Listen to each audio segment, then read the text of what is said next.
y'all. 2020 can literally just suck it already. Just suck it, 2020. Yeah. I work nights. I'm usually sleeping by now, but I can't go back to sleep. I get up to get my kid on the bus, and then usually I go back to bed. But today, I can't go back to sleep, so I'm up for the day. I know I'm going to be a miserable son of a bitch tonight. But I figured I might as well share my book haul for November now. For those of you international folks, we have like about a week. It's exactly a week from today. I'm filming this on a Thursday. Our Thanksgiving in America, so I don't plan on buying any more regular books this month, and I don't have any comics in this haul because the comics that are coming out this month, only one of them has come out so far, and I'm going to order that tomorrow, and then the other 2 or 3 don't come out until like next week, so I'm going to hold off on those. I will probably do a comic book graphic novel haul at the end of this month. So stay tuned for that if you are one of the folks who appreciates the comics I share.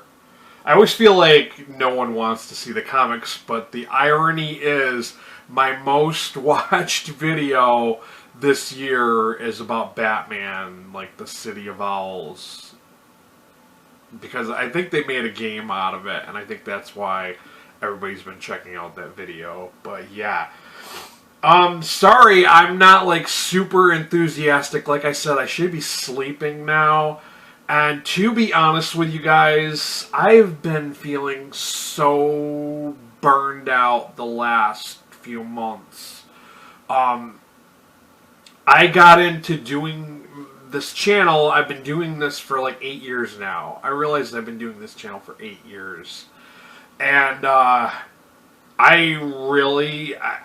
love reading. I love sharing what I read. And I love sharing and promoting indie horror. But like lately it's been feeling like more of a job than a hobby. Where it's come to the point where I'm not having fun anymore. I'm not having fun anymore. I'm getting burned out. And I really feel unappreciated. I see everyone, and I know there's room. There's plenty of room in this community to, like, for everyone to be seen and heard.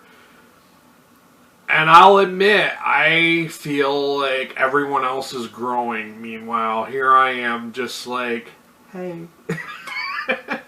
But you know, you didn't come here to listen to me gripe. Let's just get on. I'm just going to share with you guys the books that I picked up this month. A Canticle for Leibowitz by Walter M. Miller Jr. This has been on my TBR for like forever, and if you've never heard of this, if you've been living under a rock, this is a post-apocalyptic future where I guess there has been like a Dark Ages. But yeah, so this, it's been on my TBR forever. I've heard so many good things about this. I've heard a lot of very positive things about this, and I have heard a few negative things. Like some people said they thought it was boring and they just couldn't get into it. But I love post-apocalyptic fiction, and it's something I've been wanting to read for a very long time now. So yeah, I saw this in one of my local little free libraries, and I was like, oh my god, this... The thing that floors me is I didn't realize at the time that this little free library, it had like secret hidden compartments. And I was sitting in my car because I only thought it was the glass door that had books behind it. I'm sitting in my car and I just happened to glance over at it, and I was like, no shit. I'm like, there's another doorknob, a little handle on other parts of this little free library stand. And I'm like, I'm going to get out and check it out because I don't think they're just there for decoration. And I can't believe I'd never noticed it before. And I opened it up and oh my God, there was like tons of good books in there. I was like, wow, I can't believe I overlooked this. I don't know how many months I did not see this. So yeah, I was pretty stoked when I found this in there. So yeah, definitely one I want to read sometime in the near future. And speaking about being burned out and feeling like reviewing has become kind of like a chore for me, I think I'm currently reading an indie author right now with someone that had sent me a review request by email, and I'm going to finish reading his book. I'm going to review it. And then I think I'm going to read a book that I want to read, because that's one of the things I miss, is just being able to read what I want to read. And I'm going to read a book that I want to read, and then I'll get back to my TBR, and yeah. But as any other reviewer knows, the ever looming, like, I feel like my TBR is just looming over my head, and it's like, I got to a point where there was this whole blow up on Twitter about reviewers and how they're not getting reviews out at certain times, and I just want to state my side of that. And when I first started my channel, I used to just read what I wanted to read, and then I came to a point where I was getting some books here and there. Like, I was a really small channel when I first started out, and I would get a few, review copies here and there, and I would do them, and a lot of the times, there were books that some were really good, and then some were just really mediocre, and I just kind of fell out of it because you ended up getting a lot of mediocre books, and I was just like, yeah, this just isn't for me. I'm just going to take a break from it for a while, and I did for the longest time, until I discovered that there was a whole community, a whole indie horror community on Twitter, and I got back into it. And now, because, I swear, I've read more books from indie horror authors this year than I have ever before. And I've gotten a lot of review requests, like people email me, hey, can you read and review my book? And, a lot of the times, cause I didn't have that big of a TBR at the time, so I was like, yeah, sure, here's my address, go ahead and mail it. And I always said yes, because here's the thing a lot of people don't realize. Sometimes authors flake out. Like, I'm going to tell you, I had an author who kept DMing me on Twitter. He kept messaging me saying, hey, can you read and review my newest book? And I was like, I knew at the time, because I sought out a bunch of authors of books that I was interested in reading, so I already had a pretty decent sized TBR. And I kind of told this guy that, and I was like, I kind of already have a full TBR. I really don't want to take on any more books right now. But he was so just damn insistent. He was just like, hey, come on, I can wait, just, go ahead and take my book. Give me your address, and I'll mail you my latest book if you can read and review it, at your leisure. And I finally gave in, and I gave him my address, and that dude never sent anything. So I was like, well, what the hell was all that about? You just, pestered the shit out of me to give you my address, and then you never sent anything. So, yeah, I mean, there's a lot of times where, authors will request to send us review copies, and then they flake out, and for some reason they just never send anything. So that does happen. And then when that does happen, or somebody postpones mailing something, and you don't get it right away, and you take in other review copies from other authors, then that's when shit gets overwhelming. And that's what happened to me, and that's how I ended up with an overabundance of books in my TBR. And now I feel like I've got so many books, and I feel like I've got so many authors who are probably clamoring for my head because I haven't read and reviewed their book right away. But that's why I always try to make a point of doing the book mail videos, so I'm at least giving these books some exposure, even if I can't get to it right away. But yeah, it is what it is, and yeah, I am quickly becoming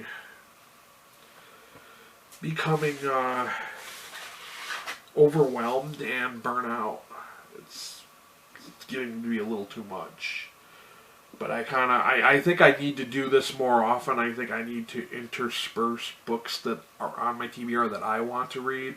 I know some authors, they kind of feel like, well, if you're reading like a Stephen King or somebody else, that you're giving them more, shining more light on their book when they really don't need it versus a small independent author. And I totally understand where they're coming from. I feel the same frustrations myself when I see other channels that are in my same niche blowing up and everybody's talking about them. Meanwhile, I'm just over here like, hey, what's going on, you know?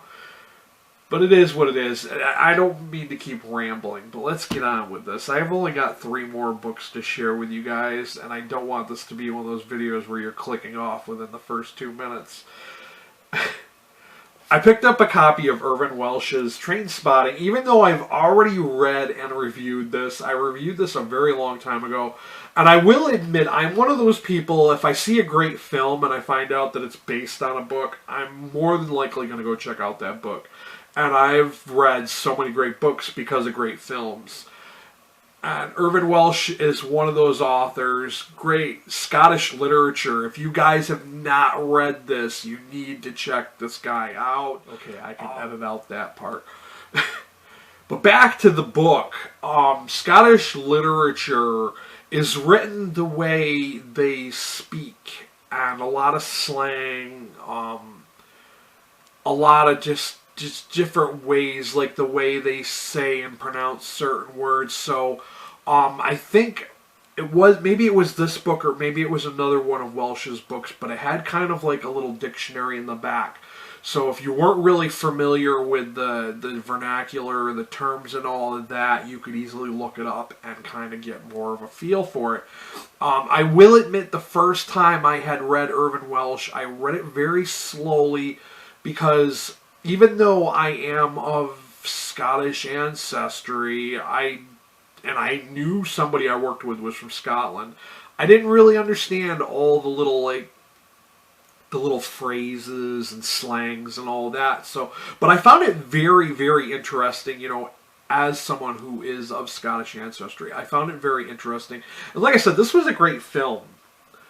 Yeah, really, really great film. Ewan McGregor, great fucking film, great fucking book. I did do a review of this. If you want to go check that out, check it out. It's been so long ago since I filmed that, I don't even remember what I talked about in that review, but I know I talked about this book. And it is really worthwhile checking out. And it is the movie cover edition. This is a part of a series, by the way, too. I just want to throw that out there. It's called the Mark Renton series, and Mark Renton is the character that Ewan McGregor plays is Mark Renton. And I think it's like a 5-book series. But yeah, I've read, I think, 2 of the books in the series. There's a prequel to this called Skag Boys, which I did do a review of that one too. And then this one. And then the third one's called Porno, which I have upstairs in my room, but I have yet to read it. I've read like 3 or 4 Irvine Welsh books, and I used to mispronounce his first name as Irvine because of the E on the end. And then somebody who saw the video corrected me on that, and I apologize. I didn't know that his name was Irvine because, I mean, it's got an E on the end. But yeah, I really, really dig that fucking book. I thought it was a great book. I also picked up The Bone Clocks by David Mitchell, and David Mitchell is the author of Cloud Atlas. And Cloud Atlas was, I don't think I've even seen the full movie. I think I've seen, because it's such a long movie, I think I've only seen bits and pieces of it. But from what I saw and what I've heard, I heard it was good. So this was something else that was on my TBR. So it's something, it's a big book. I mean, I don't know. Maybe it'll be something that's going to sit on my shelves and I'll never get to it. But it is something that was on my TBR. And the last but not least book for this haul is Cormac McCarthy. I picked up another Cormac McCarthy, Blood Meridian. Now, I don't know. I think this might go... I think this goes with All the Pretty Horses. I think it's a part of a series that he did. And I'm gonna be right up front and honest with you guys. I've only read one Cormac McCarthy, and that was The Road. That was another one where I saw the film. The fucking film was great. If you're into post-apocalyptic movies, definitely check out that film and definitely check out the book because the book was really well done. This guy knows how to write, and I know that this is not the same kind of genre. I think this is more literary and more